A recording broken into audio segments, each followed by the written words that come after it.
यो शिक्षकहरूसँग सरकारले पटक पटक सम्झौता गर्यो। पटक पटकको सम्झौता सरकारले पालना गर्नुपर्थ्यो। पालना गरेन सरकारको पाठबाट त्यो कमजोरी भएको छ। अर्को, संविधान आइसकेको आज हामी 10-11 वर्ष पुग्न लाग्यो, सङ्घीय शिक्षा ऐन बन्न सकेको छैन। त्यो हिसाबले पनि राज्यको कमजोरी त्यसमा देखियो।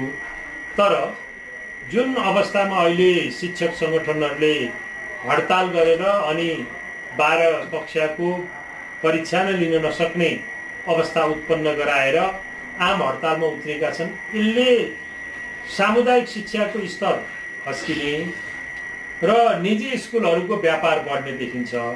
यो शिक्षक सङ्गठनहरूले यही बेलामा आन्दोलन गर्नु चाहिँ उपयुक्त थिएन भन्ने मलाई लाग्छ।